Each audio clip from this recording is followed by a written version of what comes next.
right? And we'll come back to cloud when we are doing application deployments as well. Okay.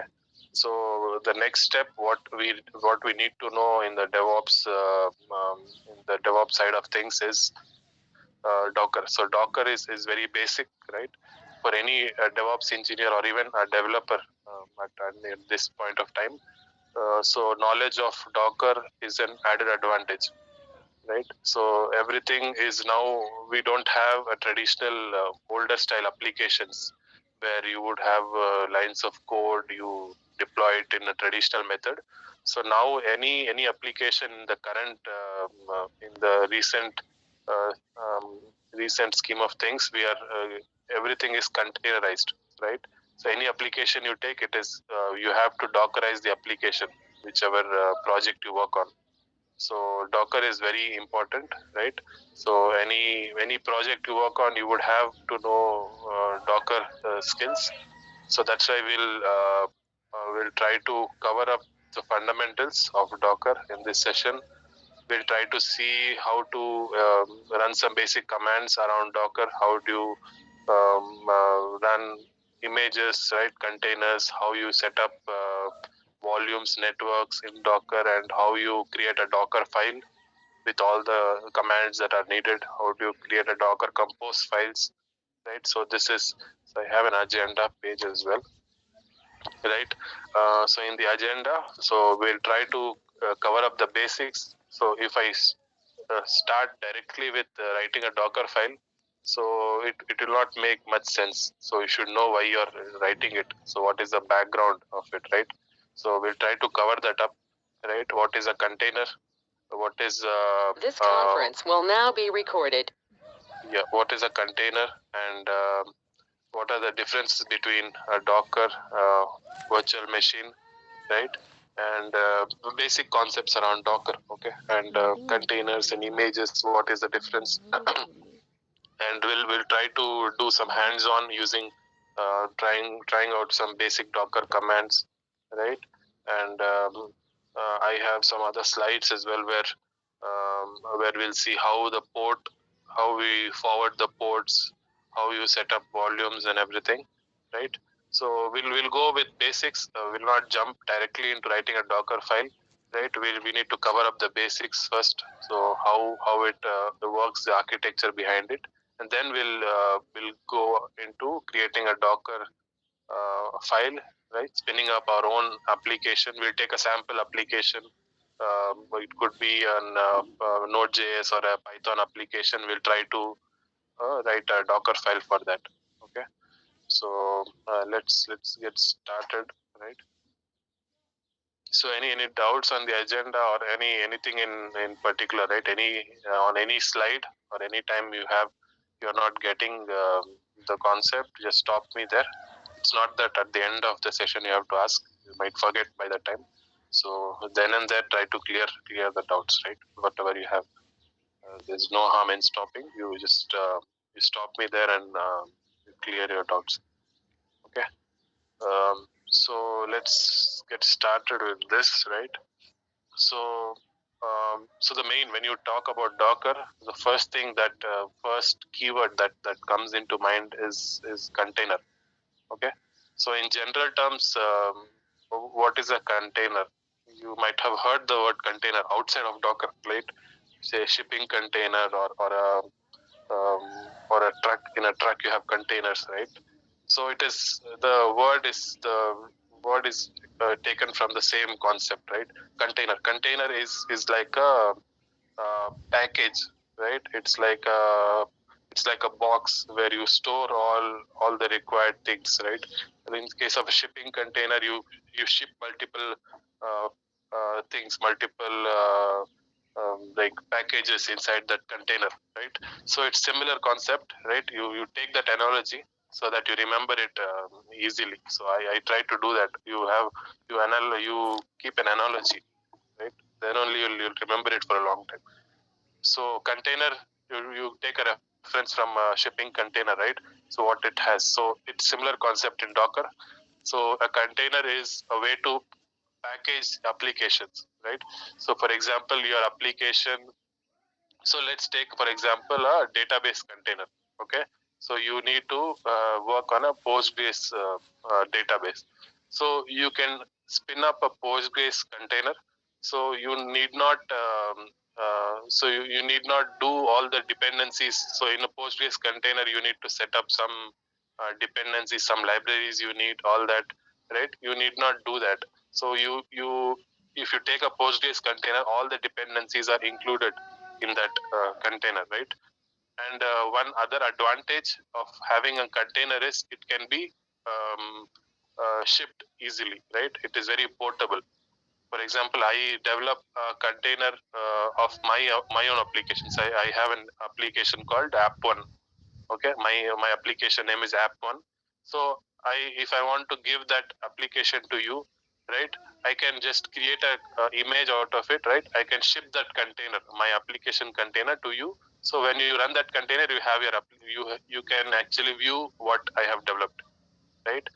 So it is actually very portable. So you can basically ship the container to multiple like it is easy to ship the container, right? And the technology is very efficient. The Docker concept, the Docker technology is actually very efficient. It doesn't consume a lot of resources or CPU. It is very lightweight in terms of size, right? In terms of size, in terms of speed and everything. The Docker, the container concept is very efficient, right? Um, so what I'm trying to say is, when the container, so basic, when you hear the word container, you should remember the packaging of all the application dependencies, all the required prerequisite softwares, right? So that is a container, and it's easily portable. It is you can transport, you can ship it to multiple.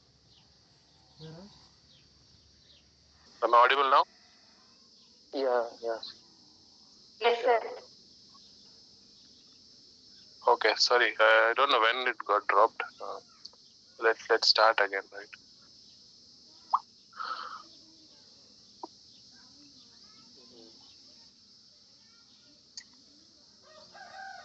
Okay, thank you. Okay, we were talking about containers, right? I think that's when we got dropped. So, like the container, the basic concept, like I was saying, it is way to package an application, right? And all the dependencies associated with it. Any doubts in container? You have anything? So, what you didn't understand what a container is? Let me know, right?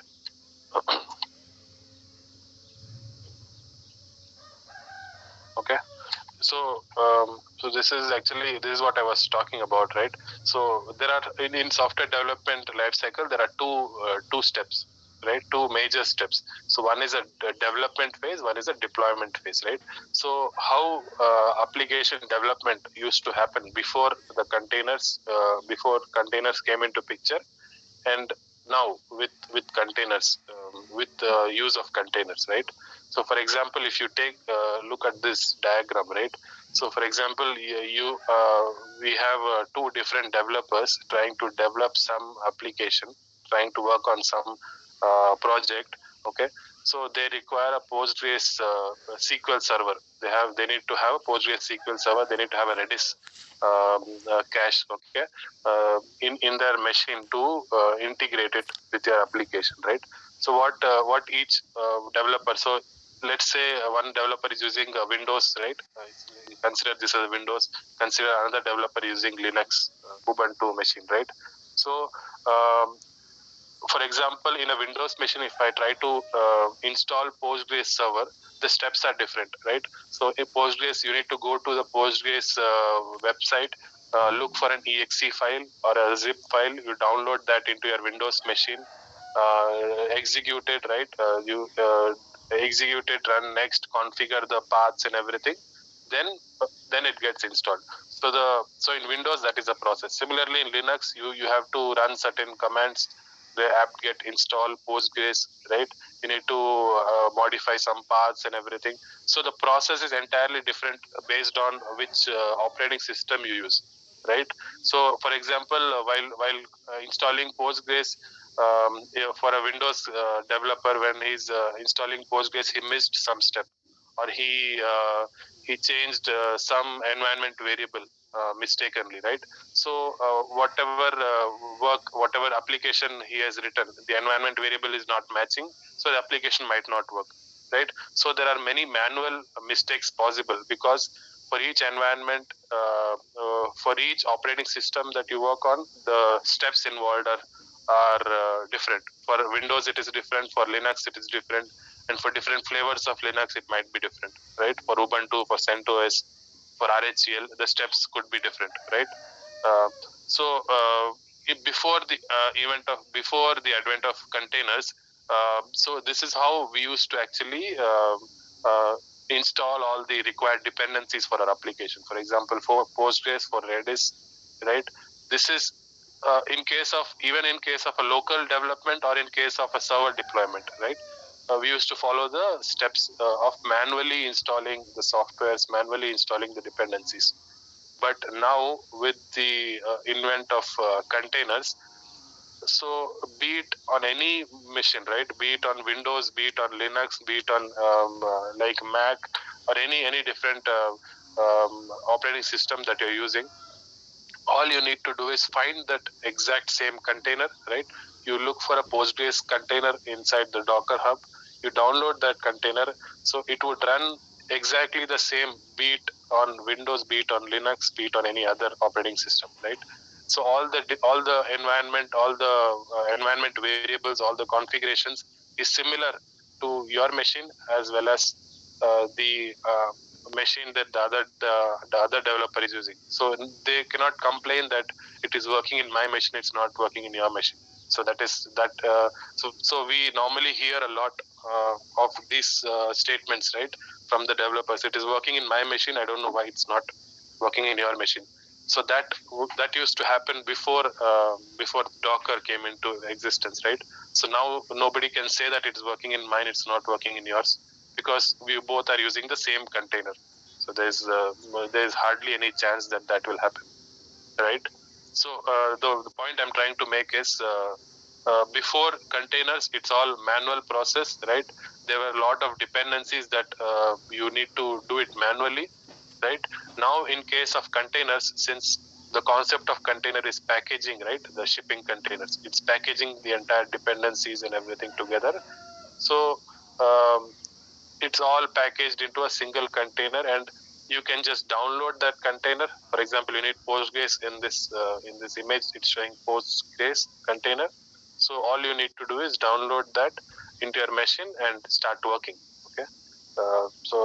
So this is in the development phase. So you need a Postgres for development, right? So in the development concept, this is in development context, this is how containers are helping us, right?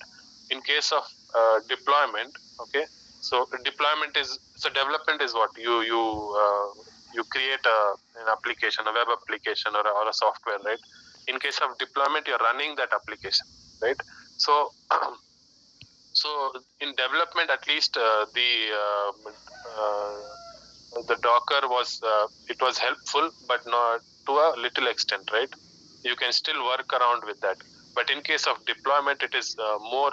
This is where it shines, right? The Docker concept, the container shine, because for example, in case of a traditional application development process, right? For example, take a Java application that you're deploying. So basically, you need to have a certain version of Java, right? For example, developers are using Java 1.8. So the prerequisites for running your application is you need to have a Java version 1.8 required, and you need to run. Say you might be using a build tool, right? You need to use Maven compile or Maven package to generate a jar out of that application, right? Compile your Java source code, right? You generate a jar, and then you run that jar onto the server, okay? And you need to configure the database external dependencies are there, right? You need to configure, you need to set up that what you call the properties file, or DB endpoints in your application, right? You need to set the Spring profile, whatever. So all these are manual steps, right? So first step is if somebody wants to deploy an application onto an AWS EC2 instance, so he just needs to log into that server, log into that virtual machine, install Java inside that, the specific version, 1.8 version of Java. He needs to run, you need to install Maven, right? You need to run that application, Maven, you need to run certain commands called Maven compile or Maven package, and then he generates a jar. Then from that jar, he'll try to run Java jar, give the Spring profile, give the DB, update the DB extensions and everything. Then his application will start running. So these are all the manual steps that are that needs to be done if we are not going with Docker. Okay. So normally what happens is prior to DevOps or prior to Docker, right? So this all would be documented. So the developer team, right, would prepare a MOP, method of procedure document, where this specifies step 1, download Java 1.8, step 2, run this, go to this path, step 3, modify this this XML file, right, modify this particular this application properties file, update this string to the database URL, and then run this command Java jar, install Maven. So there will be a 2-3 pager document that the operations team, right, needs to follow to actually deploy this application. So this is actually a very, very tedious job, right? So you think of it. So if somebody wants to, you develop a Java application or a Python application, so you give a document to the team listing out all the steps, right? So the other person needs to execute those steps. So that is actually a pain, right? So that is how it used to be done prior to containers, right? Any doubts here, guys? Okay, so what I'm saying is, so even in the text that is written here, right? So there is a lot of configuration on the server needed. Configuration as in the version of Java, right? And dependencies and everything, right? You need to have Maven or Ant, a build tool, or any other dependencies for that matter. And you need to have a textual guide for deployment. This is nothing but a document. One second.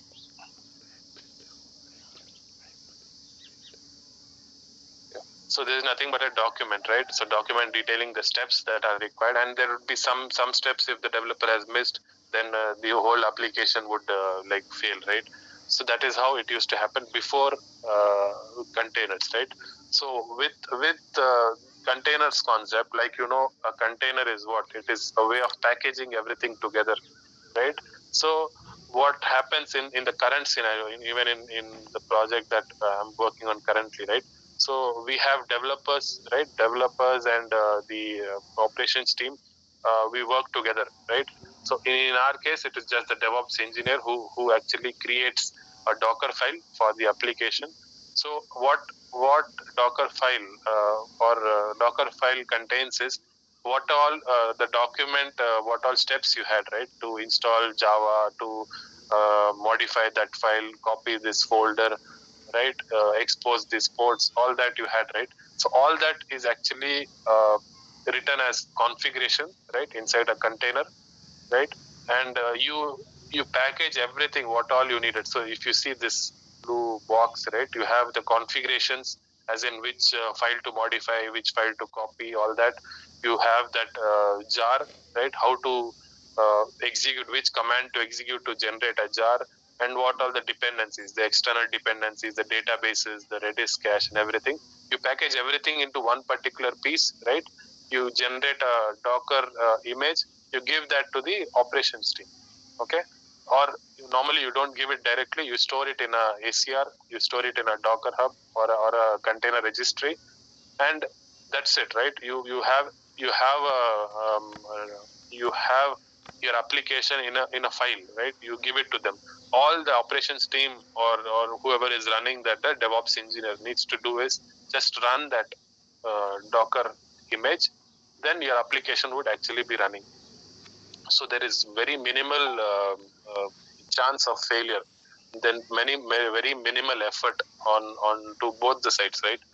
Even for the developer it is easy, right? Even for the operations team it is easy. So they package it, everything, give it to them. These guys just download that package and run that, right?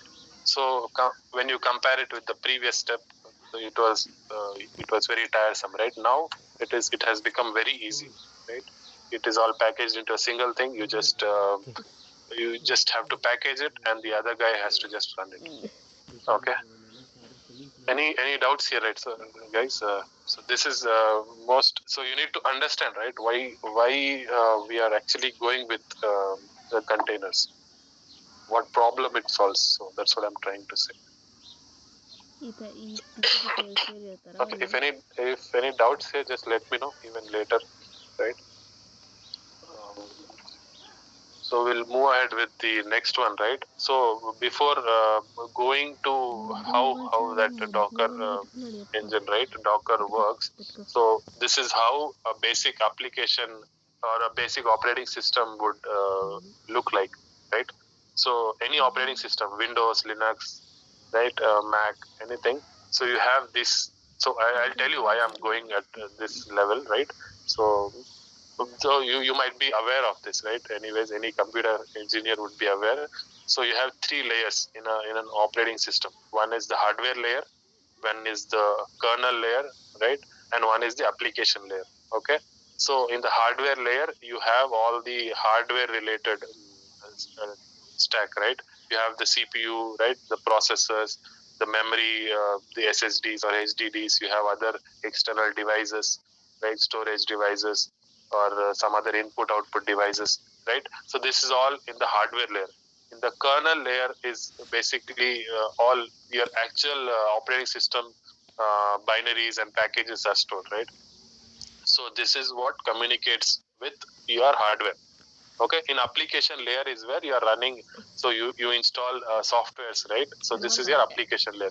So you install Java or you install DBs, you install the VLC player, anything you install, right? So this is on the application layer. So these are the three. So this is actually a basic architecture, right, of any operating system, be it Linux or OS, Linux or Windows.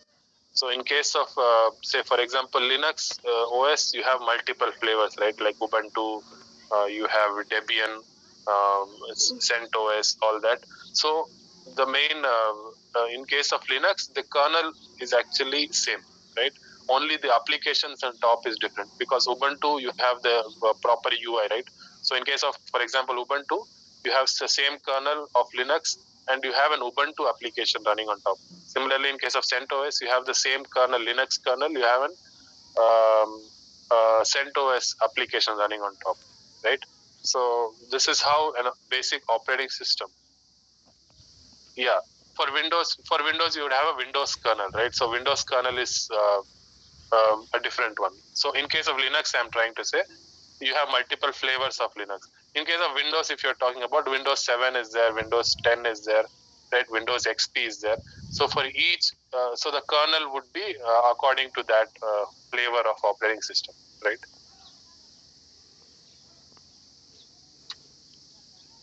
See, why I went to that level is we need to know where our Docker actually sits, right? Where our Docker engine actually sits. So this is the three layers that we talked about, right? Hardware, the kernel, and the application, right? So if we compare a Docker with a virtual machine, I believe everybody would be aware, right? So a virtual machine, for example, you have an Oracle VirtualBox software or a VMware in your machine. So you can actually install Ubuntu on your machine, right? So most of us might have done that for our development or for testing purpose. You are running a Windows machine and you want to use an Ubuntu, right? Or you want to use some other OS. So you install VirtualBox in your machine and you download an ISO image for Ubuntu and you try to run it, right? So what happens there is, so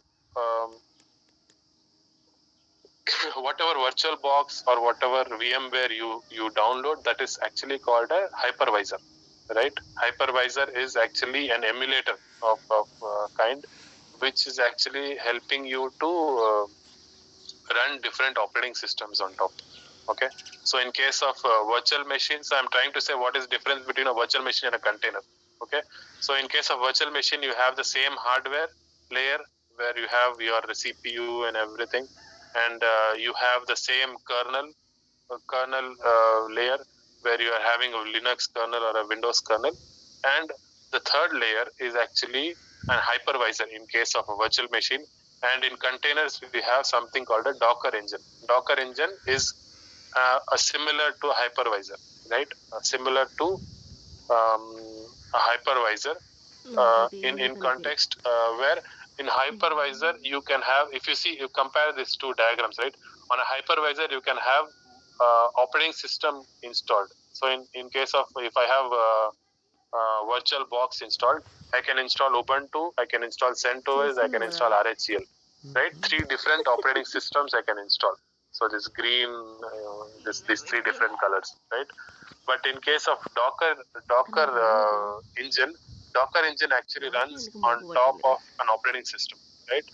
And you don't need to install the entire operating system. You only need to install the libraries or the dependencies, and then you install the app. So for this purpose, Docker engine need not boot the entire OS, right? So it is very faster in terms of speed, right? So if you want to install an Ubuntu on a Docker versus an Ubuntu on an virtual box, the virtual box might take 10 to 15 minutes to install Ubuntu. Docker engine would take 10 to 15 seconds to install the same, because it doesn't load the entire operating system. It loads only libraries, right?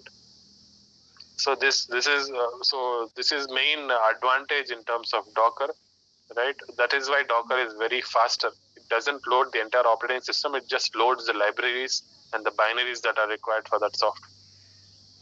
In case of a virtual machine, it needs to load the entire Ubuntu operating system and then the libraries and the binaries, right? You compare these two diagrams, it will be clear for you guys. Right? Any doubts here, guys?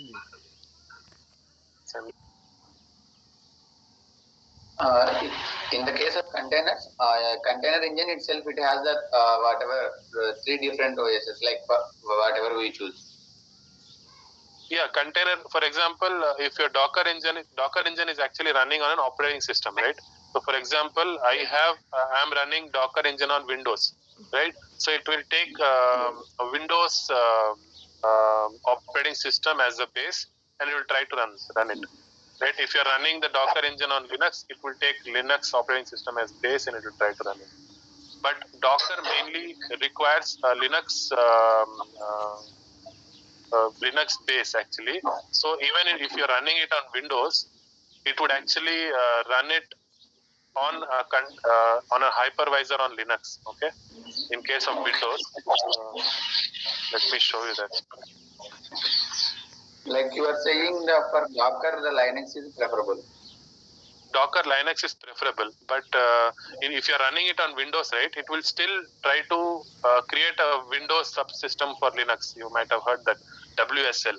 So there is a Windows subsystem for Linux software on running on Windows. So it will try to use that in our Windows machine to run Docker.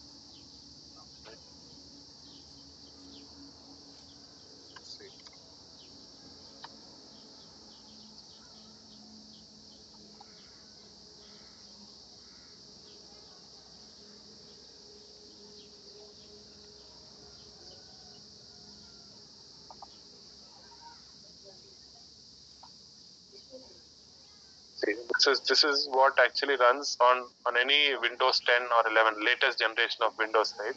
So you have some software called Windows subsystem for Linux. So for any Docker container, Docker engine to work, it requires Linux.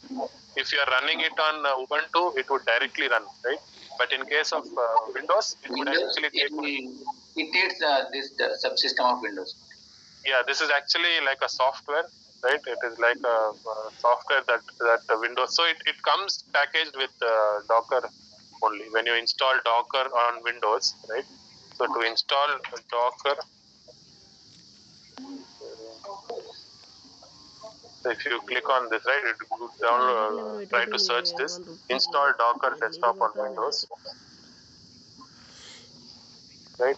So actually it will come with, if you read through it, it will come with this WSL backend, Windows subsystem for Linux backend. Yeah, right. So this comes as part of the executable for Windows. Windows Docker. So because of that, you are able to run any operating system on top of Docker. You compare it here, right? Yeah. But yeah, that's why you are able to run any operating system on top. Okay. Okay. That was a nice doubt. Any other doubt, guys? Nice doubt on that. Babu Attisava.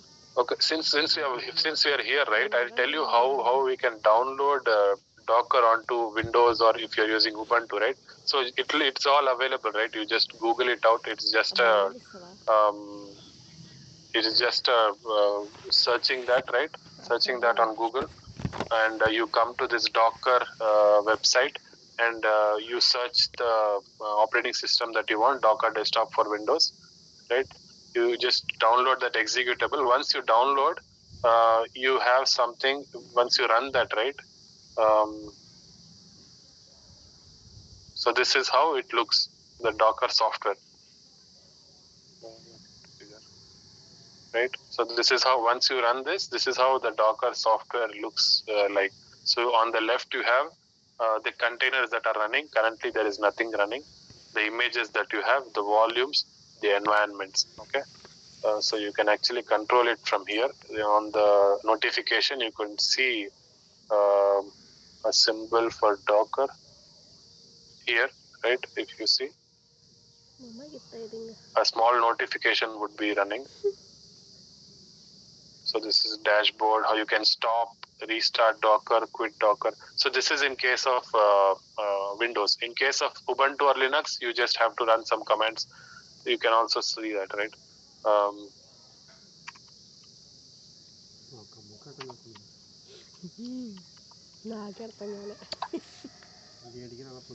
So you just have to run certain commands, okay? So like this. So these commands, they are given, right? Apt-get update. So it needs to install some prerequisite softwares. So this is all basic, like you can find it on the internet.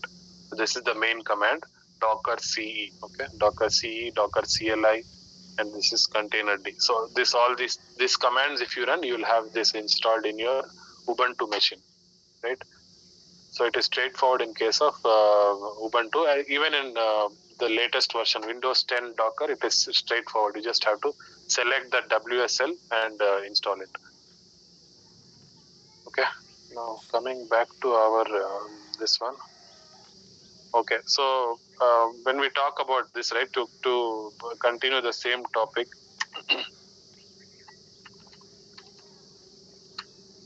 Okay. To just continue the same topic. So in case of, we will try to find a difference between a virtual machine and a container. Virtual machine we might have worked on, right, earlier. Virtual machine is known to us. So container is something which we are seeing it currently. So how you compare with this older generation virtual machine versus container? So like I said, virtual machine is heavyweight, container is lightweight. Why? Because virtual machine has an operating system layer, right? You see this, right? It has an entire operating system layer on top. So it is very heavyweight. And an Ubuntu ISO would be, say, 2 GB, 3 GB, right? One operating system image of VM. But in case of Docker, it will be in MBs, right? It will be 50 MB, 100 MB, like that, right? Same Ubuntu image. So it is very lightweight. And the performance is limited. So virtual machine's performance is based on how much capacity you give it to that virtual machine, right? So if you're giving, so while configuring the virtual box, you give 2 GB, 3 GB, how much ever you give it to that virtual box. So based on how much capacity you give, it would run. But container, it runs based on it takes the application how much ever it requires, right? So it takes the maximum efficient performance, right?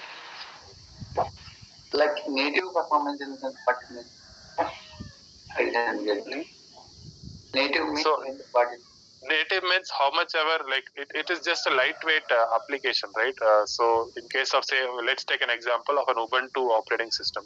So in Ubuntu, if you're running it on a virtual box, okay, so while spinning up the virtual box, you would give some size to that virtual box, right? Yes. Memory, like. Yeah, you would give some memory, how much that image should take. So based on how much you give, that much it would actually run under that particular memory. But in case of container, for Docker, you would specify certain memory, okay, memory requirements. Let me show you that.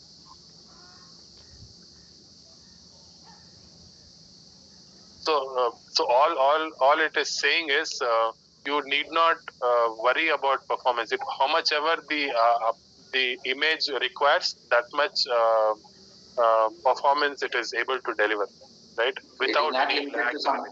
It is not limited to some up to some extent. Up to some extent, yeah. So how much ever the image or the container requires, so the native as in the original, how much is required, that much performance can be expected, right? But in here, it is limited to how much ever how much you're configured for the particular virtual box, right? Getting my point?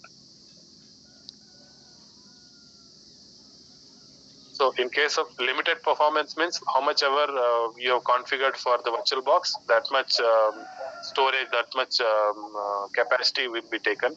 In case of container, how much ever is required by that container, so that much of performance can be expected, right? And in case of virtual machine, it runs on its own OS, like we saw previously, and containers, it runs on the host OS. This point is clear. Yeah. And virtualization is hardware level. If you see here, go back to this. So virtualization is happening at the hardware level, right? Because at hardware you are trying to split the resources, right? And in here it is at OS level because it is running on operating system. So at OS level you are doing the virtualization. Here it is running on an operating system. And startup time, it takes minutes, right? If you spin up Ubuntu or some other application, it would take a couple of minutes to run. It takes a lot of time based on your local, like, laptop's capacity. In container, it happens in seconds, milliseconds it's mentioned, but yeah, it takes seconds. And it allocates required memory. So for example, when you're downloading an Ubuntu ISO, it will tell that it requires minimum 1 GB or minimum 2 GB, right? But in case of container, it requires very less memory space because the image itself will be in MB, so it doesn't require that much of capacity, right? And in case of virtual machine, it is isolated. Yeah, this is one advantages, right? Advantages of VM is it is isolated, right? Each operating system is, so you cannot. There is no security risk between these app 1, app 2, app 3 because these three are running on entirely different operating system, entirely different stack. But in case of Docker, it is running on the same OS, so there is so security wise it is less secure, but that doesn't matter, right? But because as long as you're achieving the efficiency, it doesn't matter. So that's why Docker is very popular, right? Because of its speed. But security wise, we can actually configure security using networking. So we'll come to that in a later concept. You can have a certain network network around each of the container, right? So you can have a network here, network here, network here, so that each application doesn't talk to one another, and to make it more secure, right? So that option is also there. So this is one disadvantage, but there are workaround for this. That's what I'm trying to say. Okay. Then coming to the Docker architecture, so this is the basic one, right? What, for example, this is a client machine, okay? Client machine as in I install the Docker on my Windows machine or on a Ubuntu machine. So I have a Docker client also installed. Client as in it's just a interface to connect to that Docker machine. So in my case, client is a CMD or a PowerShell or a Bash, right? Any client. So using that client, you try to enter the commands, right? You try to do a Docker build, Docker pull, Docker run. We'll come to these commands later. But the point is there will be a client through which you try to interact with the Docker engine. Okay, inside the Docker engine you have like Docker daemon. Okay, this is Docker daemon is actually a process running inside the Docker host. In case of ours, it is Docker desktop for Windows, right? Inside the Docker host, there will be a process that is running. So that actually controls different. So we'll not go into detail, right? We'll just see the overview. Okay. So inside the Docker host, we have containers, we have images. Okay. Like I tried to show you here, right? We have we can see the images. I have some image here. I have containers. One container is in stop state, right? So you have this containers images inside your Docker desktop, and there is a registry. So this is external, right? This registry will come to it now. So this registry is where all your images would actually be stored. Okay. So there are multiple registries. Okay. The official one is called Docker Hub. Okay. Let me show you that. So if you go to hub.docker.com, okay. So this is actually a registry. I have to sign in 1 sec.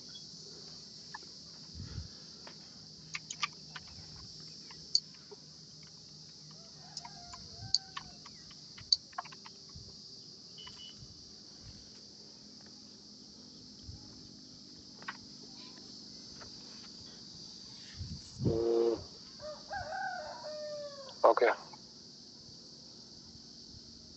And keep on explore. Yeah, doesn't require. Okay, man. So see, this is actually a place where all the images are stored. Okay. So this registry part you see, right? So there are multiple registries. So this one we saw here is called Docker Hub. So this is the official registry of Docker Hub, and each there are multiple other registries as well. In case of AWS registry is called AWS Container Registry. Okay. So there is AWS Container Registry. Okay, AWS ECR. It is called, and in case of Azure also there is Azure Container Registry. Okay, you see there is Azure Container Registry. Okay, so there are multiple registries. So registry, the only purpose of a Docker registry is to store Docker images, right? So let's check out this official one. So if you come to this Docker registry hub.docker.com, okay. So each company has its own official images as well. So if you see on the left, you have official images, right? You click on official images, you see Ubuntu has an official image here running. Okay, so this is provided by the Ubuntu development team only. So there is Postgres, there is Alpine, Redis. So all major software providers have their official images stored in Docker Hub. We can actually go ahead and, so for example, in my earlier example, we were saying we need Postgres, right? So you can actually come here and download this official image, or you can have, if you don't want official image, you can also download any other images created by anybody else. You can also create one image, push it to Docker Hub for everybody else, right? For example, if I search with Postgres, I clear this filter, right? Search with Postgres.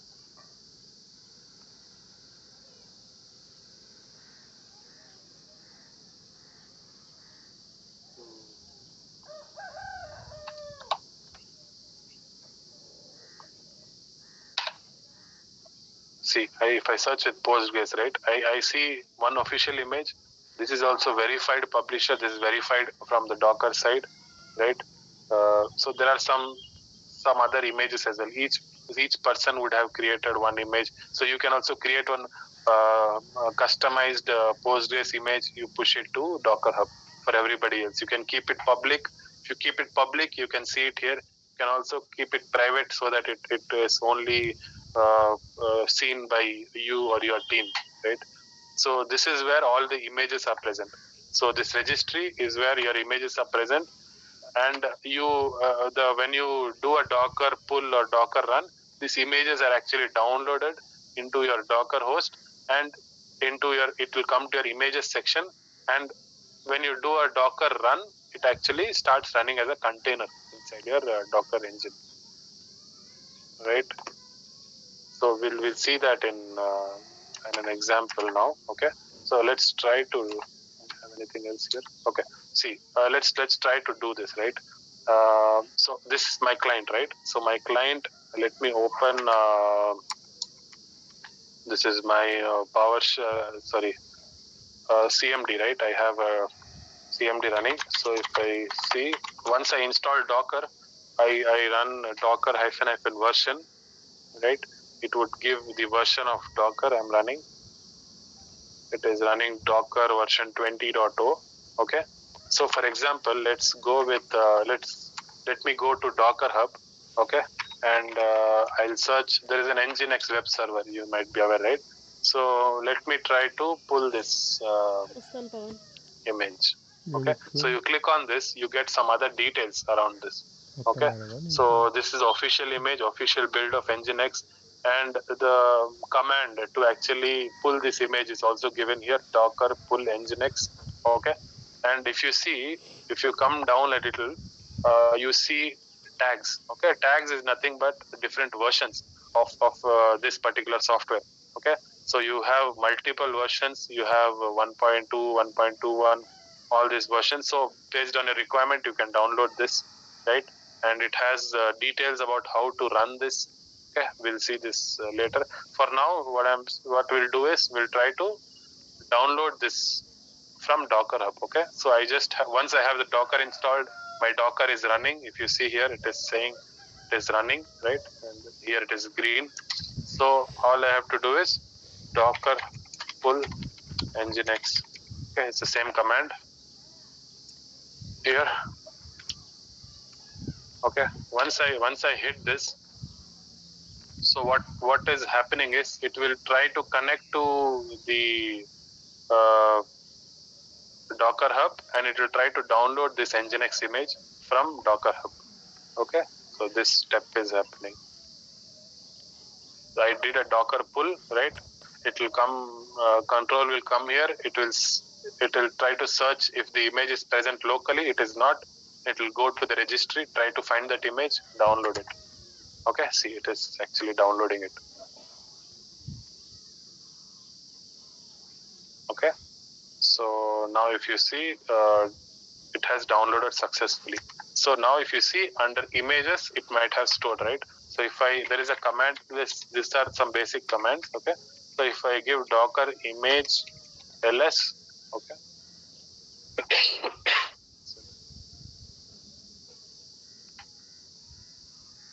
if you see this one, right, docker image, this is the one that we downloaded just now. Tag is latest. Okay, created 8 days ago. Created as in the image was created 8 days ago, and the size is 133 MB. Okay, so we have so once you do this flow is actually getting executed. So I did a docker pull. It it went inside the Docker. So Docker engine tried to find this under images. It is not present. It went to the registry. It downloaded it, right, and it is present here. Okay, so now again, if I try to pull, what happens? Any guesses?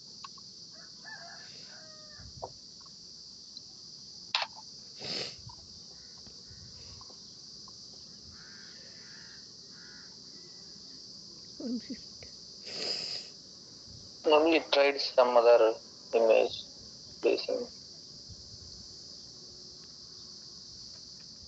some other base image. No. Actually, the image version we have given. See, if you see the tag here is actually latest. Okay, so tag is latest, as in it will take whichever is. So if you see the latest tag is written here, right? Supported tags 1.2.1. So this is the latest one. So if I'm just doing a pull without giving any tag, it would consider it as latest. You see in the command, using default tag latest, if you're not giving any tag. For example, if I want to download, say, 1.2.0, okay, so I have to give that docker pull nginx : 1.20.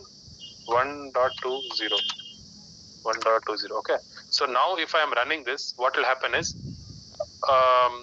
it will not. So what happened previously is it actually search for this latest tag nginx.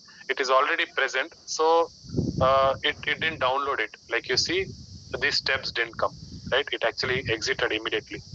So if I'm trying to download another version of which is not latest, right? So now again it will download. Let's see this, right?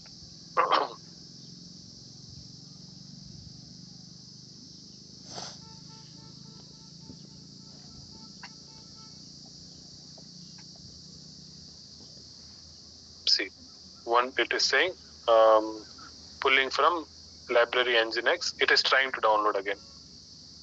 So we downloaded this particular tag, latest one. Now we are trying to download this. Okay. So now if I do a docker image ls, now I should see how many entries. 1, 2. It should be 2, right? See, I downloaded the latest one. I downloaded version 1.21. Okay. So now I have 2 images of the same software in my local machine. Okay. So I just did a pull here. Any doubts here? So if I try to download the same thing again, right? It shouldn't download. It should say it's already existing and it should come out. So you can have multiple versions of the same software, same application. Based on the tag, you can download it. Yeah, bro, you told me like Postgres image we can download instead of software. Can we use it like a Docker image instead of install the software in the Windows or some Linux? In the Windows, for example. We don't need to install the Postgres server. We don't need to install the Postgres application. See, for example, if my requirement is I need a Postgres DB, right? So if I want to install Postgres DB on Windows, you have that one big software, right? One exe file that you need to install this, right? So this is how normally you do. If you are coming from a Docker perspective, let's try that since you already asked, right? So this is the official image of Postgres. So if I don't know how big is this. So you can actually download this Postgres image. Okay, in our example, we'll try to run this and we'll try to connect this from pgadmin as well. Okay. So like you said, this is possible. Okay. So we can actually download this image, run this container and connect to this DB as well for your local development. Okay. We can actually do that. So that is the answer. Okay.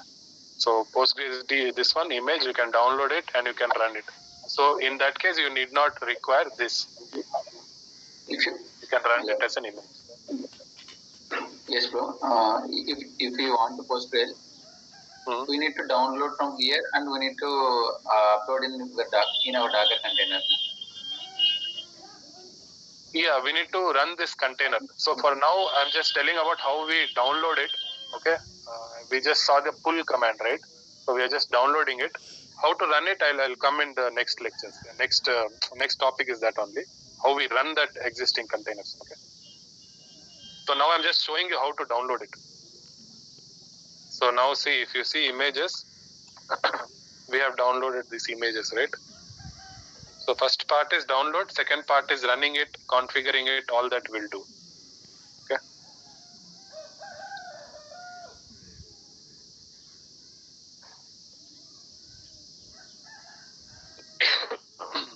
So in the meantime, Leah, okay, let's do one thing. I'll download this image. Okay.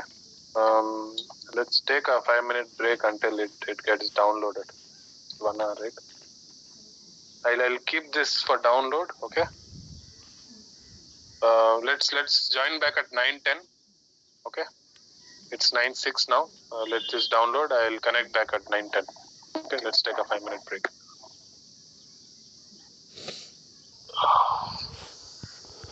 So our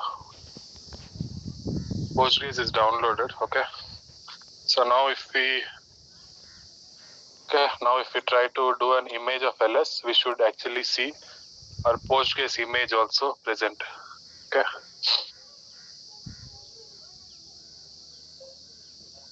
See, Postgres image it downloaded. Size is 315 MB. So it downloaded the latest image. Okay. Latest is, if you search for latest, it is 13.3. Okay. 13. If you need some other specific version that you are working on, so for example, in your application you're using 9.6 or something, right? So you can download that. You see here, even in if you're searching in the official Postgres documentation, there is version 13, version 12, all that, right? The tags also would be similar. So whenever they release, any software got released, right? They also release the Docker image for that similarly. So they release it nowadays. They release it for Windows. They release it for Linux. They release it for Docker. So all happens simultaneously. Okay, so whichever version you want, you can install it. Since we have given latest, means we didn't give anything. It has taken the tag as latest. So latest is 13.3, right? This version. So we have downloaded that. Okay, we'll come to how to run that. For now, just remember that we have downloaded these images. How we download images from the Docker Hub. Okay, we'll come back to this, right? Bro, separate Docker file is there, right? For separate version. Correct, yeah. Yeah, okay. So whichever version you want, for example, now we have downloaded this, right? Similar to how we saw in Nginx, we have downloaded latest, we have downloaded 1.2. So for Postgres also, you can download version 9.7, version 13, version 14, and whichever you want, you can run it as well. Okay.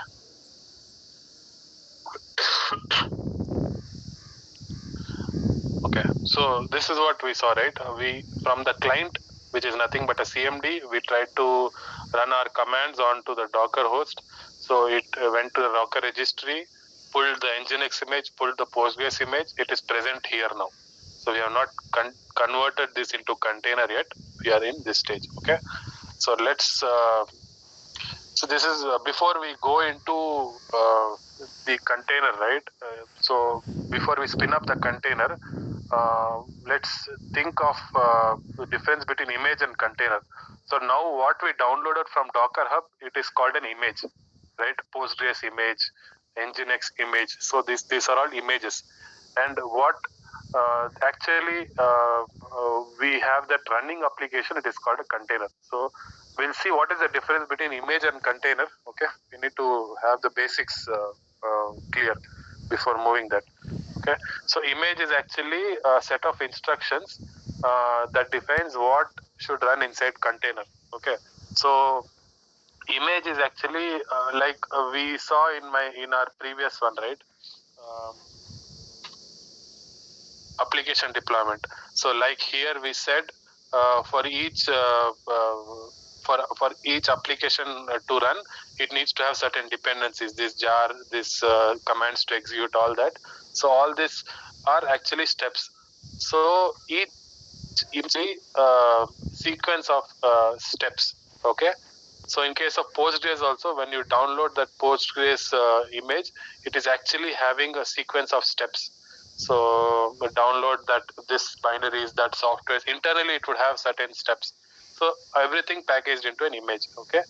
So a Docker image specifies which external image to use, commands to run, how to set up file system, and which ports and all needs to be open. Okay, so we'll come to this Docker file. So all these are written as part of Docker file, Docker compose files. We'll come into detail of how to create this. Okay, so image is actually nothing but these are certain steps that are required, okay, to run our container. So containers are actually an executable, right? It's a way to execute the instructions in runtime. Okay, so yeah, I wrote this down so I don't forget. Yeah, Docker image. For example, analogy is recipe. Okay, so for example, image can be considered as a recipe for any dish, right? For a cake, and container is actually the actual cake that you make from that recipe. Okay, from each recipe you can create multiple cakes. So if you have a recipe for a cake, you can create say a black forest, white forest, multiple flavors of that. So similar, so image is actually a recipe and container is actually the end version of that recipe, right? So that is the difference between image and a container. Any doubts here, guys?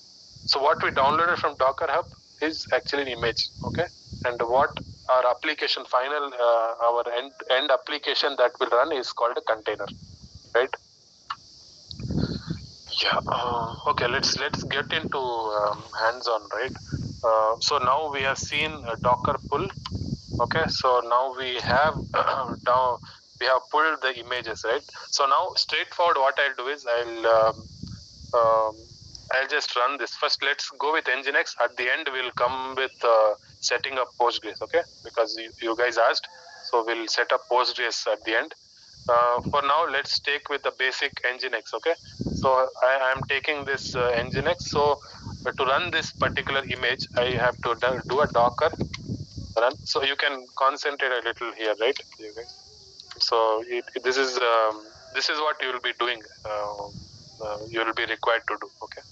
So once you do a Docker pull Nginx, next thing you have to do is you have to run this image. To run plain simple terms, just to do a Docker run and the name of the image. Name of the image is Nginx. If I just do a run here, what happens? I'll also open a new tab. Okay.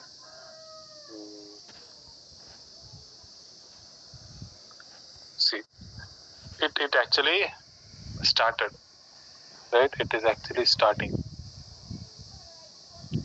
So if I So the main commands is Docker image. All commands we have seen till now is Docker image, Docker pull we have seen. To pull the image, to see the image we saw Docker image. To run that we are seeing Docker run. Sorry.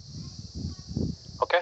So in a separate window, what I'm trying to do is there is a command to check which containers are running. Okay. So do a Docker ps. So if you do a Docker ps, you can see which all containers are running. Okay, so if you see our container with ID, this is one generic ID, a unique ID gets created for each container. Okay, name of the image is Nginx.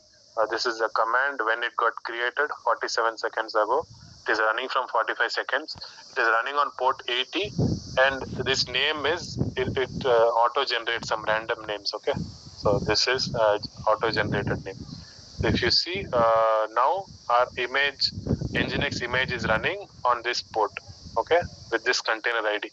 We can also actually try to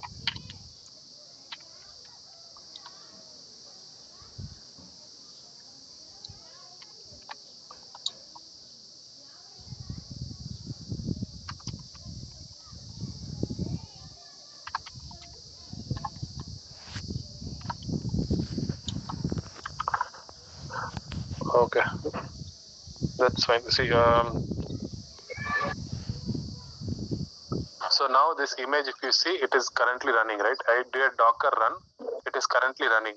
So if I want to come out of this, so it is now running in my terminal only. I can't come out of it, right? If I do a control C on this,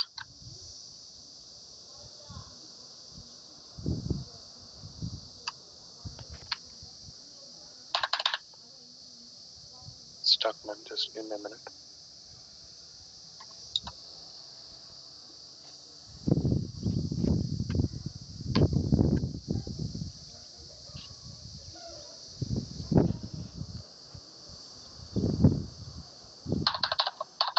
Why is this stuck, man? Okay, let me kill this then.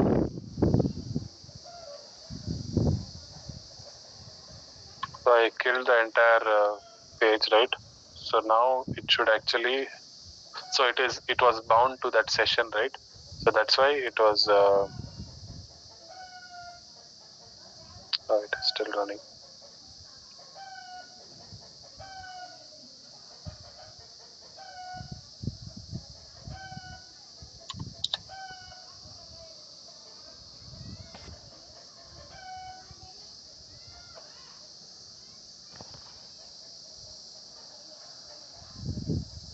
Okay. So what I'm trying to say is, so now this container is running, right? So we got into this state where this container is running. So now if I want to stop this container, I have to just give docker stop and the ID of the container. Okay. So I'm just going by very basics. Okay.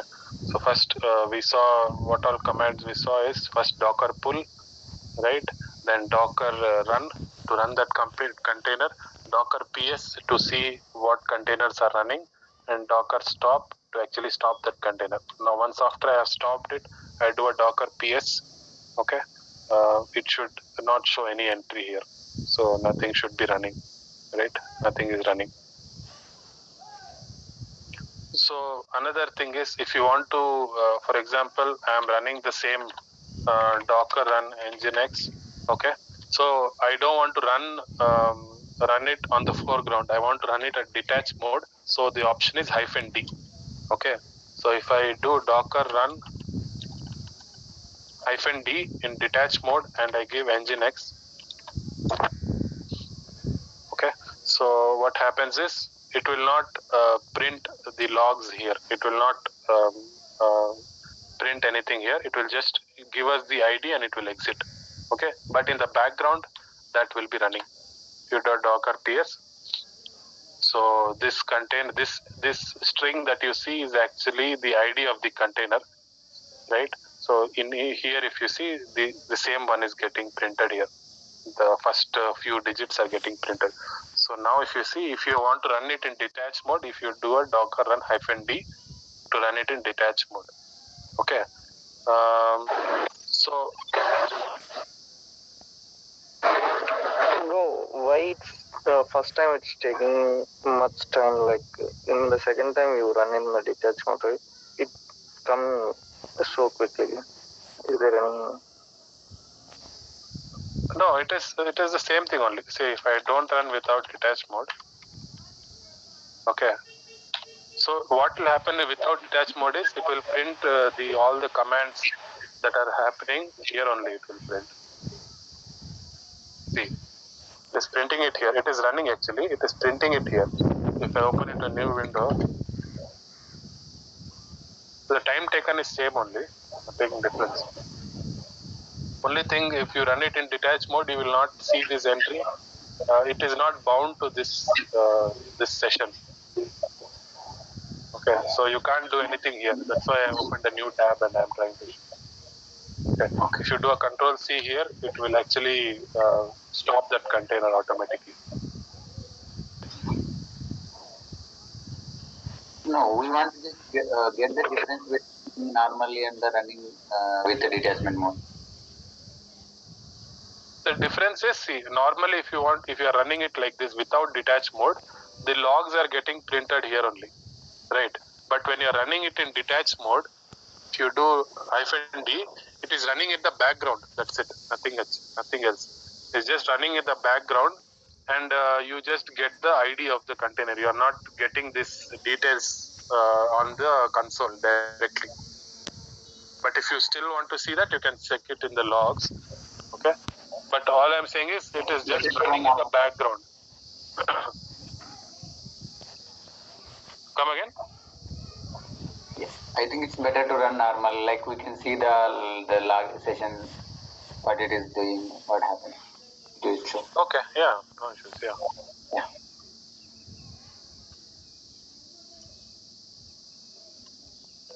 This terminal, I'll open CMD. I think Git bash is stuck, man.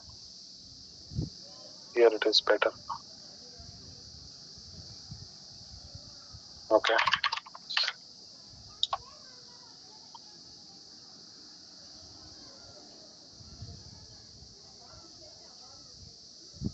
Okay, now you see these two containers are running, right? So first let's go back. I'll just stop it, right? First Docker stop. I can also stop multiple together, space, right? I give like this also, it will stop both of this together. Okay, so now if I do a Docker PS, nothing is actually running. Okay, so now we'll see about how to, now if you go to images, let's concentrate on one image on Nginx first. Okay, so we have two different versions of the same image present. One is latest, one is 1.2. Okay, so what we'll do is how to identify which is running, right? So for example, to identify which is running, I have to give a tag called docker name. Okay, so docker run -d. Okay, if you don't want to run it in detached mode, hyphen name, I have to give the name called Nginx 1.2. Okay, then the name of the image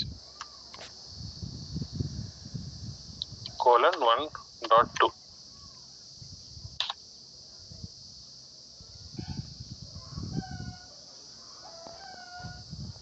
So this name tag is actually trying to unable to find 1.2 locally. Okay, I missed a 0, I think.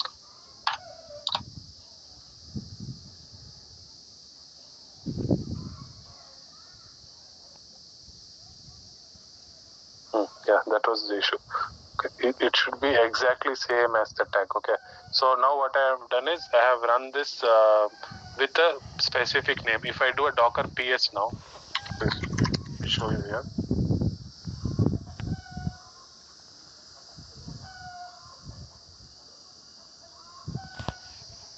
You see, name is written as this, whatever name we gave here, right? Nginx 1.2, the same name is coming here. Okay, similar to that, if you want to say I want to run two different versions, right?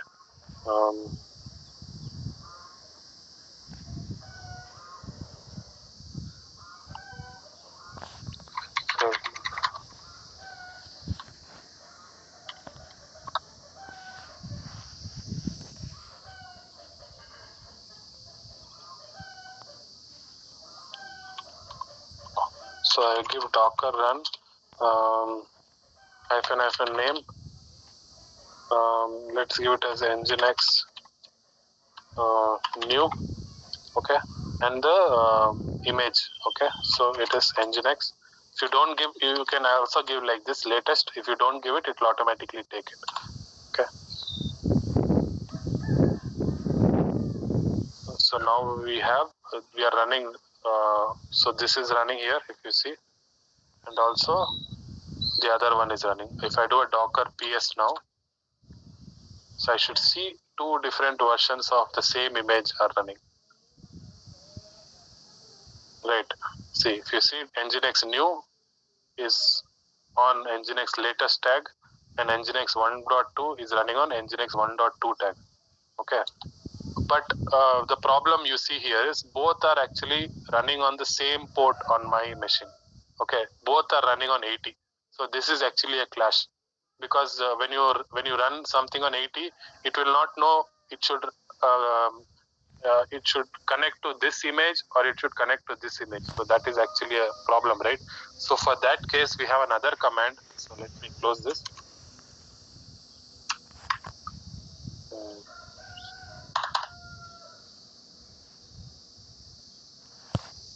I don't know why it's not coming out.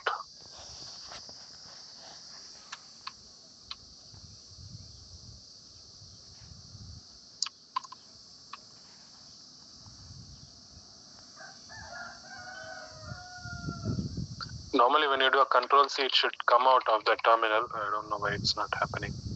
Okay, I have to close it again.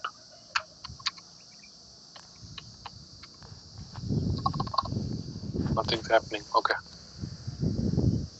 I have to close the terminal. Some issue with my laptop, sorry. Okay. So what I'm trying to say is both are, so we have two different versions of Nginx running. Both are running on same port, port 80. This is also running on port 80, right? So that is a clash. So when you're running something, so when you give the endpoint as 80, it would not know which it should refer to this image or it should refer to this image. For that reason, we have to specify different ports for different versions. So that is one solution for that. Okay, let me stop this. For stopping also, we need to have, so instead of giving container IDs, right, we can also use the names. So I give docker stop nginx new nginx 1.2. Okay.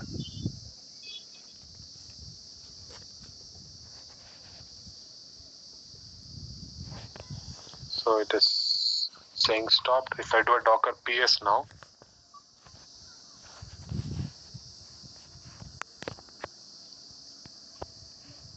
okay, so nothing is running. So what I'm saying is, so until now we have seen which we tried to give a name to this particular image. Now we'll try to change the port of this. Okay, so for example, docker. So to do that, what we have to do is same command is same docker run, then give the name. Okay, nginx say old. Okay, nginx old and -p. -p is specifying the port. Okay, in -p you have two arguments. Okay, two arguments you have to give. One is the local port. Okay, local port 80, any port of your local laptop versus the port on the container. Okay, and let me give this as, and the name of the image. So if you run it like this, what will happen is,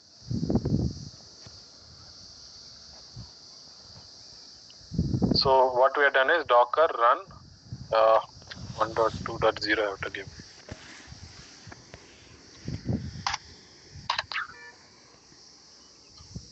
So what we are trying to do is docker run from that image.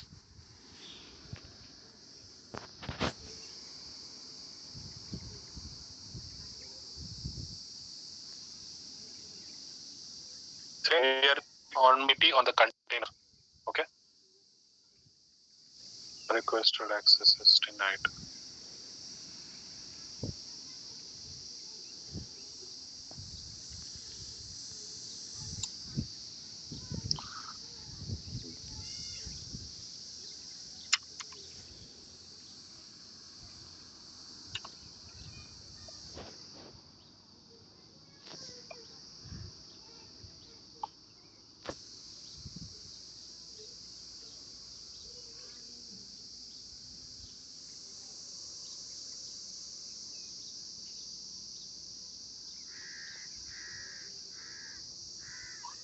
I think there is some connectivity issue, sorry.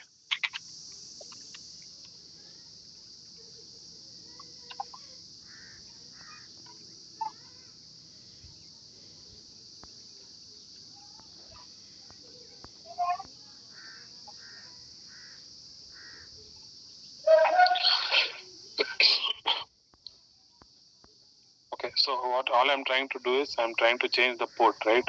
-p is the command to change the port of that particular container. Okay, so under port you have two attributes. One is the host port, one is the container port. -p host port : container port. Host is what in your local machine where you want that to be run, versus on the container where it needs to hit. So if you see currently it is running on Nginx is running on port 80. Similarly, Postgres would be running on port 5432. Right? Different applications run on different port, so you have to specify that port here and whichever port on your local that you want to run. Right? So those are the two things that you have to give.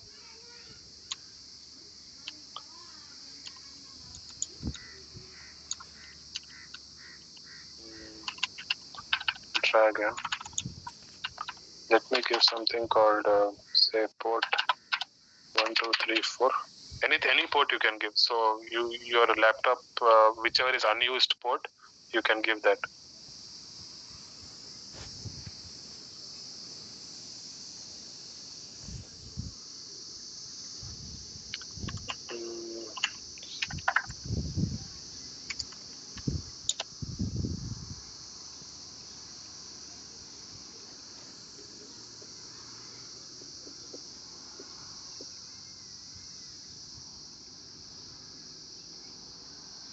Okay, there is some issue in Docker, man. Sorry.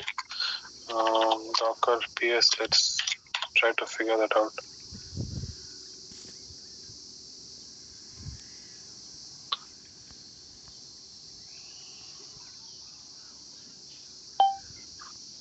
A container Nginx is already in use by container.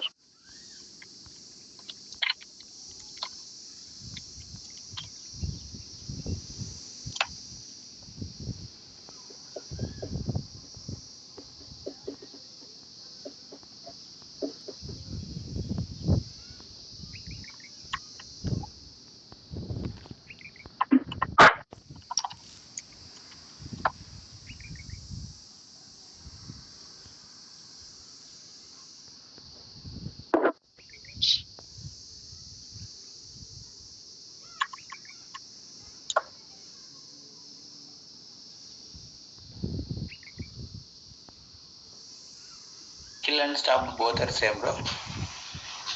No, stop is actually just stopping that.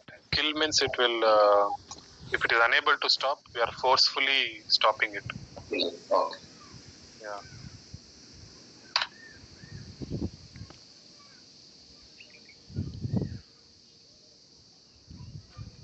So nothing is running, okay. So let me run this again. Docker run -- name. Yeah, port, right?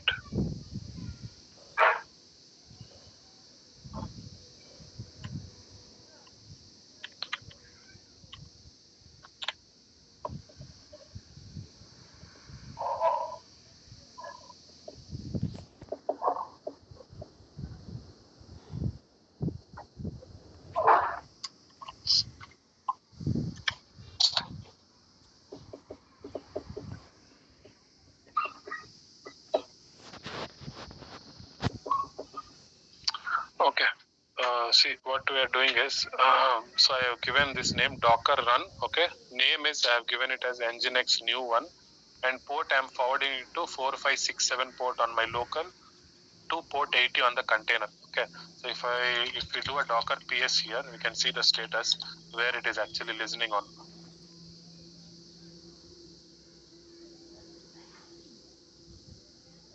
Okay, so if you see this line, right, container ID is this, name, image is Nginx, okay.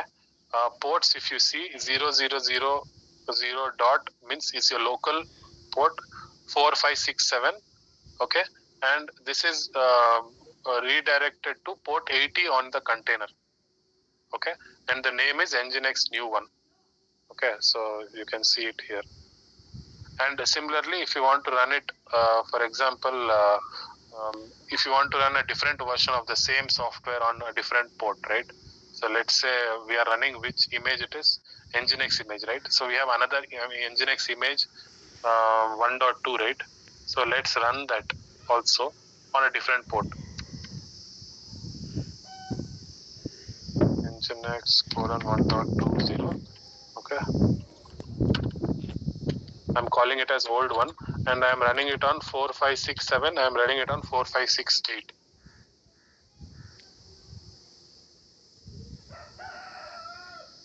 So the point I'm trying to make is you can have the same software, different versions running on different ports in your machine. Okay, if I do a Docker PS now, you can see that. See, if you see, there are two different images, right? One is Nginx 1.2, other one is Nginx latest. Okay, Nginx 1.2 is running on port 4568 on our local. Nginx is running on port 4567 on our local, right? So both are two different versions of the same application. So you can actually do that. You can actually segregate that based on the ports, right? And one more thing, so these are the basic commands, right? And one more thing, for example, like you said, you wanted to see the logs here, right? If you do detach mode, you are not able to see the logs directly on the command prompt. Okay, you can only get an ID like this, right? So other way of seeing this exact same content is there are other commands. Okay, let me show you that. For example, now we have this running, right? These two containers are running. So the command is docker container, or you can skip the container, docker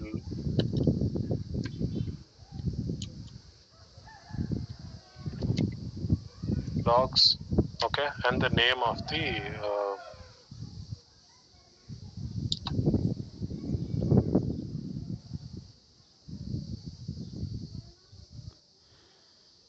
so the same whatever you saw here, right? The same command you can see. Similarly, new one. You can either give, so there are multiple combinations, multiple ways of getting the logs. You can either give docker container logs. You can even give, you skip the container part, you can just give docker logs. It would still work. Okay. You can give the name of the container, right? That will work. Or you can give the container ID. Okay. Instead of the name of the container, you can also give the container ID. So this is the container ID, right? So multiple ways you can actually look at the logs if you are running it on detached mode. Okay, see, even in container ID, you can see that. Even with the name, you can see that. You can give a docker container, docker space container space logs, and give their name, or just give docker logs. You can still see that. Okay, and for example, if you want to see what all containers you had it running earlier. Okay, so we saw the docker ps command where we saw which containers are currently running, right? So if you want to also see the stopped, let me show you that. If you do a docker ps, you can only see which containers are currently running, right? So currently Nginx old one, Nginx new one, these two containers are running. So if you want to see what containers are in stopped state also, then the command is -a. -a means all, right? So if you do a docker ps -a, you can see all the containers that we ran just now. Okay, so out of this you see the status here, up 3 minutes, up 3 minutes, up 3 minutes, up 5 minutes, these two. Okay, other than that, whatever is below, right, these are all in this is in created state, this is in exited state, means it is in stop state, right? This is stop, this is stop, all these are in stop state. So for example, you want to this is in stop state and you want to turn this container on. Okay, so the command for doing that is docker start, and for example this particular container ID, or you can give name as well. Okay, I'll give this container ID. I give this, I run it in detached mode. Okay, so what will happen is whatever is the stopped container also you can actually go ahead and start it.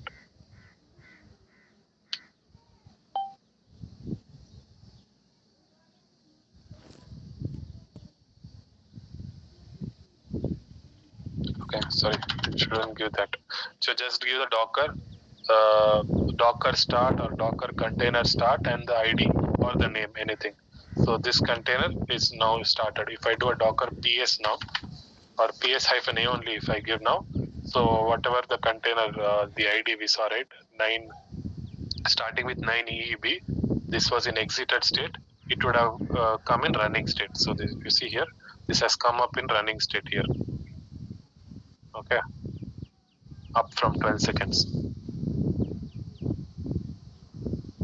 Okay, any doubts here in the comments? So let me summarize the comments, right? I'll open a notepad. Okay, I'll just summarize the comments or notepad.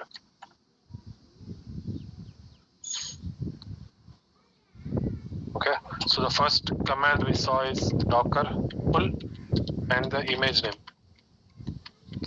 Okay, so this is actually pulling that from repo. Okay, then we saw the command to actually run that image. So docker run image name. Okay, then we once we have that running, so to see which containers are running, you do a docker ps to see running containers, right? Then docker ps hyphen a. Okay, this should all be in small, right? Okay, remember it's all in small. Okay, let's change it here. Docker ps hyphen a to see running and stopped.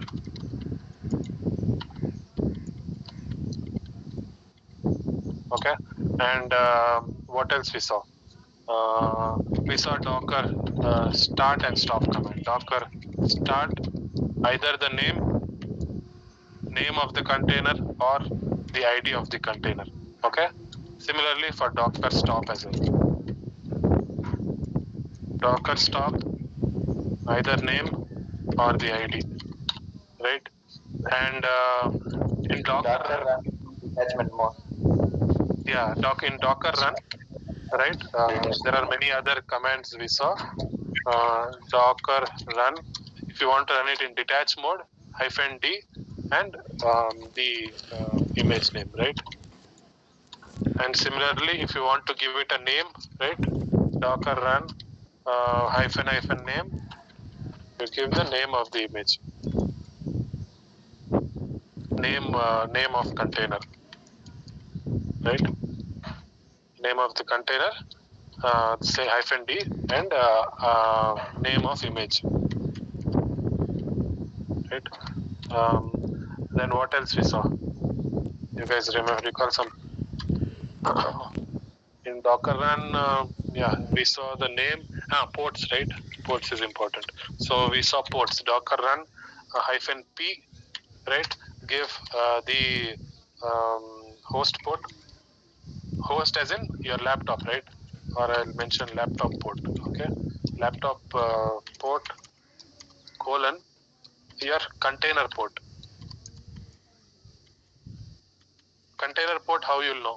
Based on the application that you're running. So if it is Postgres, you would be running, Postgres will be running on 540. Yeah, each application should different port. Correct, yeah. So the port command, right? Under docker run, you have this command. Yeah, anything else we saw? Pull, run, ps -a, start, stop, right? And at the end, we also saw logs, right? So docker container logs and the name or the ID, anything, any one of it.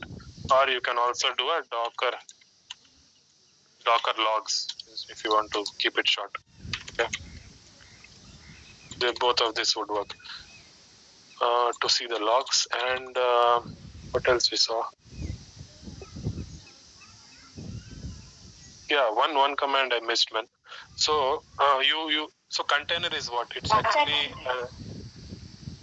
sorry, come again.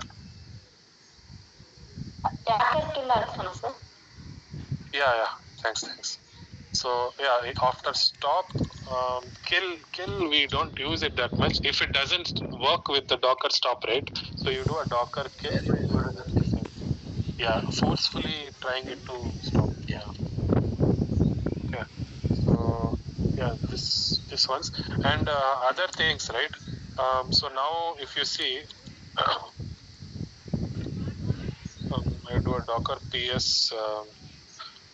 I want to get inside that container. So container is what? It's actually a machine, right, that is running. So for example, I want to log in inside that container. So there are some commands for that as well. So you do a docker exec, okay, -it. So this command you have to remember, and the name of the container or the ID of the container, anyone would work. Okay. For example, let's go with name of the container. Okay, and which shell you want to execute it. Okay, there are certain shells, right? So these are all Linux based, right? So it will be running on bin bash or bin sh or something like that. So this is the command. Let me run it and show you once. So now if you see, it is trying to connect to this container. Okay, now if you see, the prompt has changed, right? It has become root@ something. So this is actually you are connected inside that container.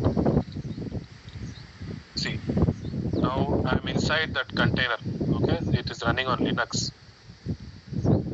Okay, what else I can show you? So this is inside an Nginx container I am in. Okay, this is not my Windows machine. This is I have logged in inside the container. So what is the user share Nginx view? User share Nginx HTML.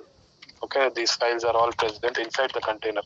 So index.html. So similarly, if you are connected to Postgres, right, you can change the environment variables. So if you do a env, so you can do anything you want, right?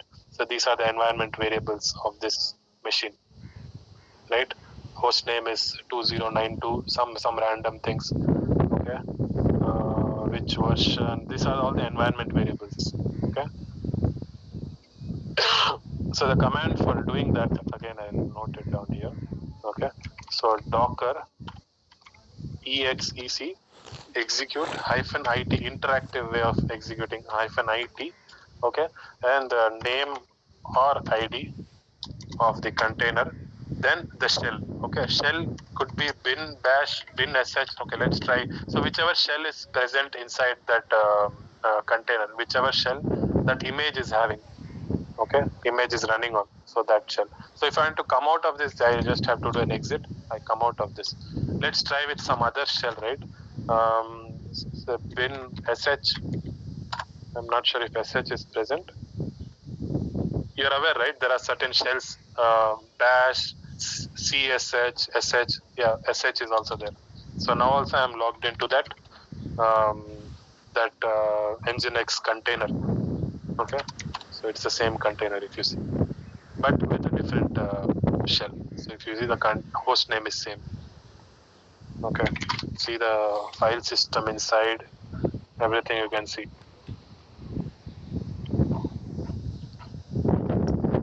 Okay, so yeah, so this is what docker exec-it, name or the ID, and the shell. It could be bin bash, okay,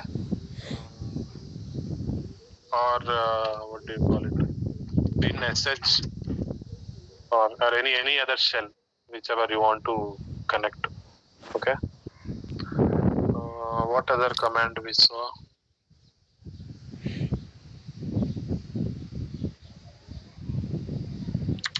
Okay, now I have a question for you guys. Okay, so what is the difference between Docker run and Docker start?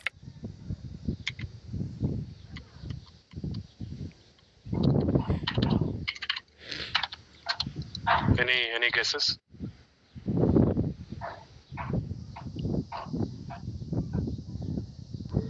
Docker run will run the Docker image, but start, I'm not sure. Like I didn't have that. No, we started, right? We did a Docker start of the name. It also started that. Yeah, we did, but yeah. See, the difference is, so if you're running the container for the first time, right? So then you give a Docker run. Docker run is the initial first time when you do a Docker run, it will start it for the first time. Then you can stop it and everything. From the second time onwards, you can do a Docker start, stop. You can do. Initially only if you do a Docker start, it will not work, right? yeah, first we need to run it. After that only we can start. actually is this docker run command is a combination of docker pull and docker start.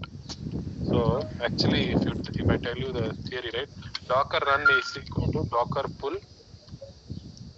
plus docker start together. So I can I need not pull the image and do a docker run. For example, let's take some other basic image. Okay, where is docker?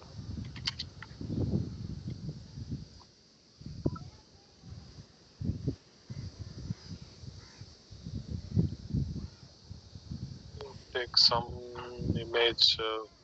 Okay, let's take Redis, right? Okay, so I need not do this. I can just directly run.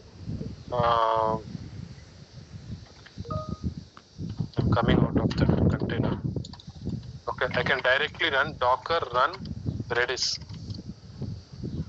Okay, and I can give the ports and everything. Okay, so what it will do is it will try to find this. If you see the flow here, right? Where is this?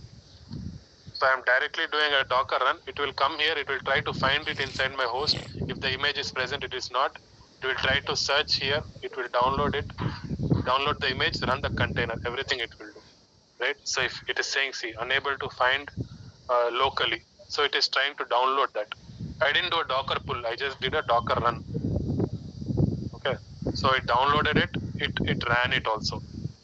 If you see. So if I now go to some other terminal, this is the plain one.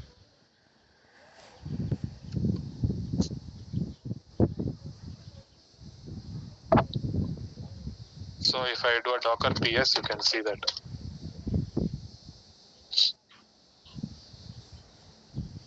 So if you see from the logs also, it is clearly visible. So unable to find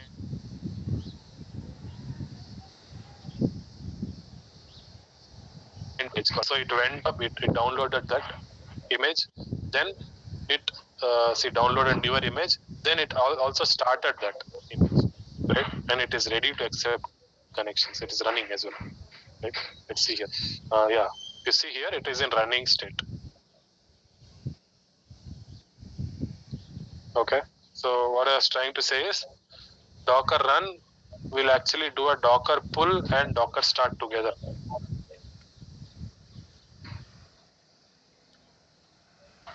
Got it?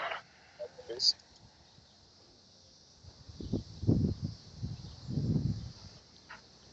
See, one more thing, right? You guys were saying about Postgres. Let's try that quickly.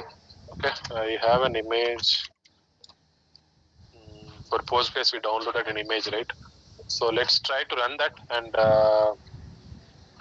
we can actually see the steps to run it here also, right? You see, if you are new, right? If you don't want to, like, if you're not aware, so you can actually come down here. You can see the commands. See here, the same commands, whatever we gave, right? Docker run -it -rm means it's removing it. So this is a little complex. It is giving the network, right? And the host name, the username, password. So there are multiple parameters that you can pass. Okay.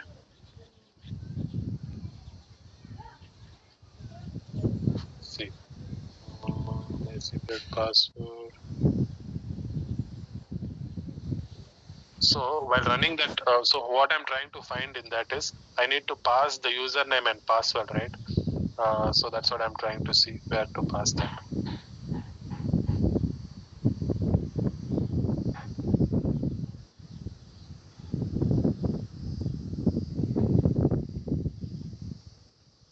Okay, so plain. Let's run it plain.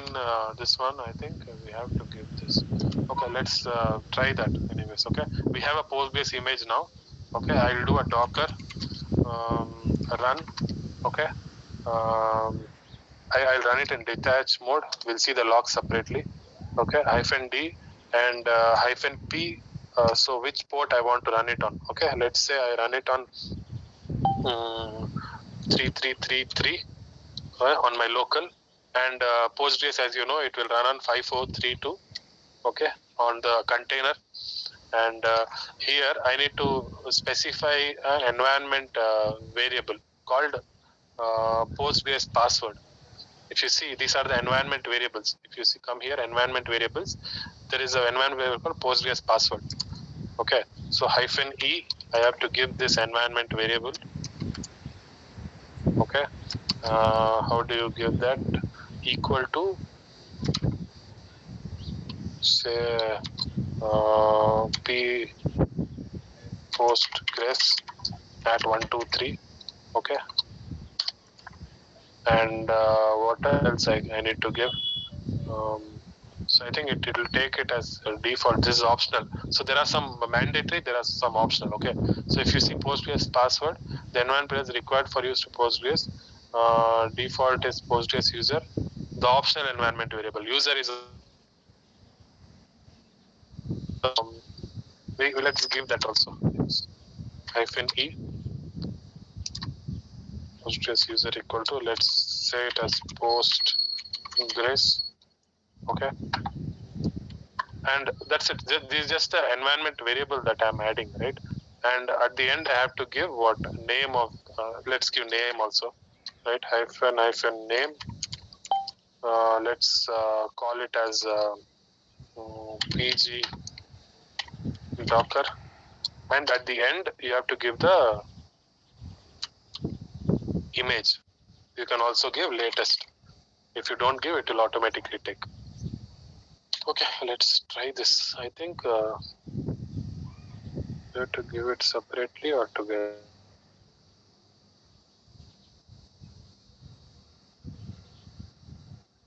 So now, so if I do a Docker PS, now this container is running, this Postgres container, okay, with the name pg-docker. You see here, first one, right? It's running, and it's running on local port 3333. Okay. So now let me see the logs of this. So what is the command to check the logs? Docker logs and this, right?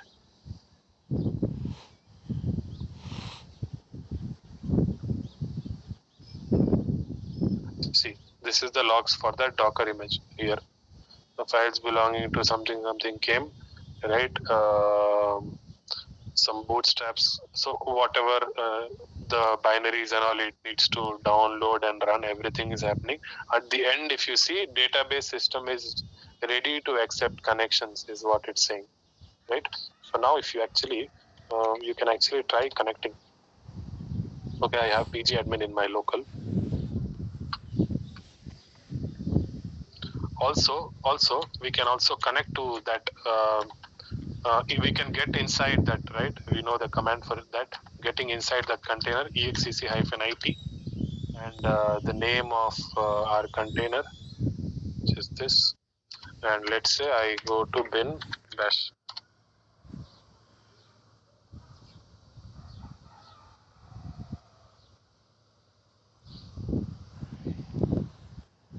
Okay, now I'm inside this. If you search the environment variables here, see, Postgres password, whichever we gave, right? Postgres has 123, that is there. And this is where the data directory inside the container, where lib Postgres SQL data, right? These are database related, right? So let's try that.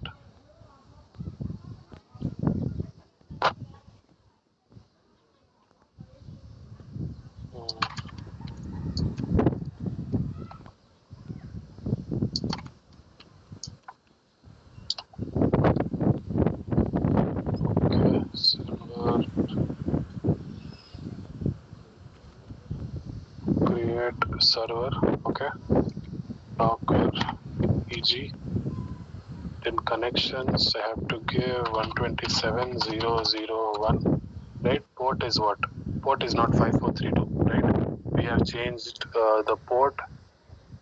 What port did we give? 3333. Right? This is on our laptop. 3333. I think this is same username. I think we didn't give anything. Password we gave it as Postgres at 123. Yeah. Let's try to connect. Yeah, it is connected. If you see here, right? I'm connected to that.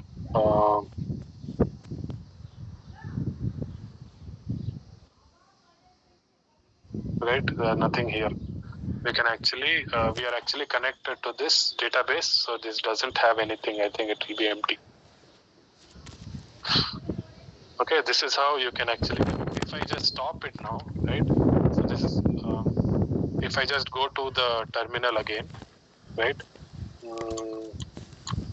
Okay, I'm inside the container here. If you see this command, this got changed, right? The terminal. So I can come out of it using exit. Now I say I do a docker stop, and what was the name? PG docker. Okay. So I have stopped this now.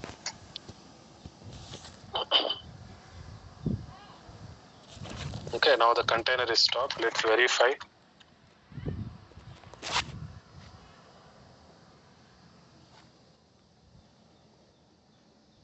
Okay, now it's not running, right? Postgres is not running. So now I think the connect. If I just refresh, the connectivity should actually go. Or yeah, would you like to reconnect?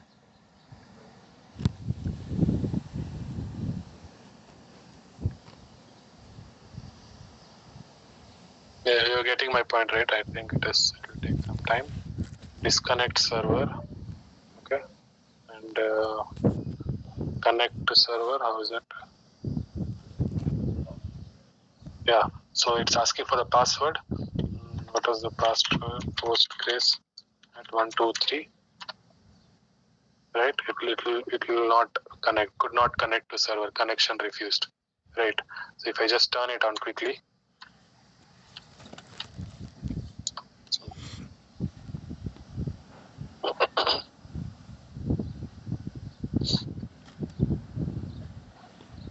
Okay, now it's running.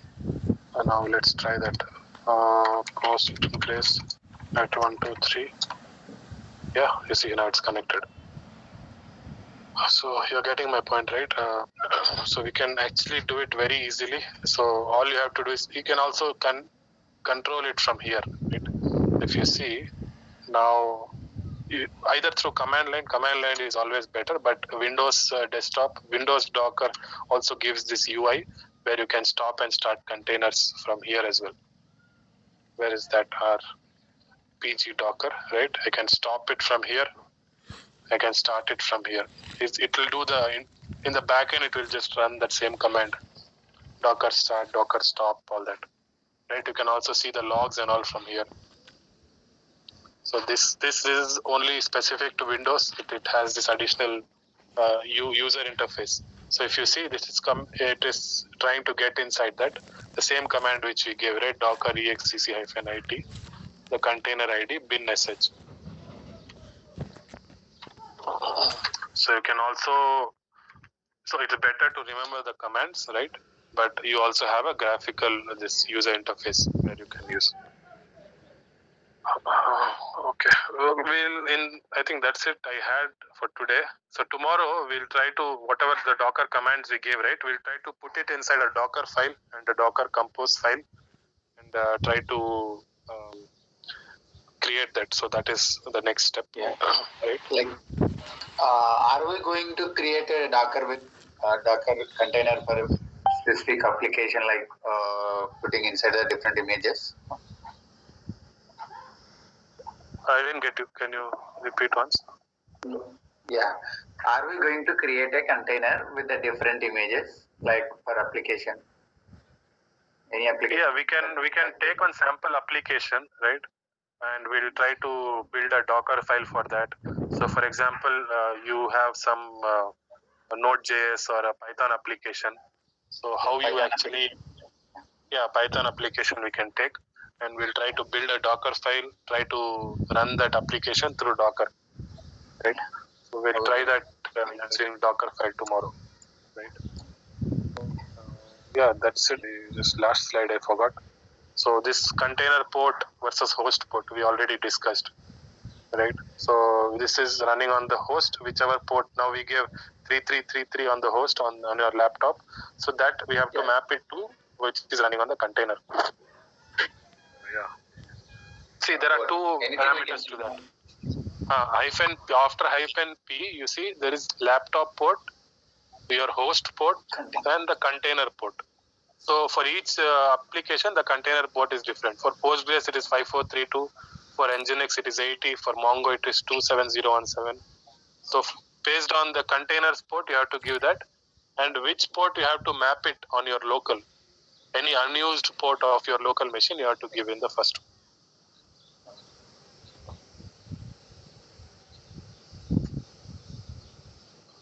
Okay, guys. Any other doubts? Okay. We'll see Docker images, right? Docker file, Docker compose in the next session. So please try to attend the next one. This will be a continuation. Okay. Thanks guys for your time. It was a good session. Interactive. Let's keep this interactive, right? It was good this time.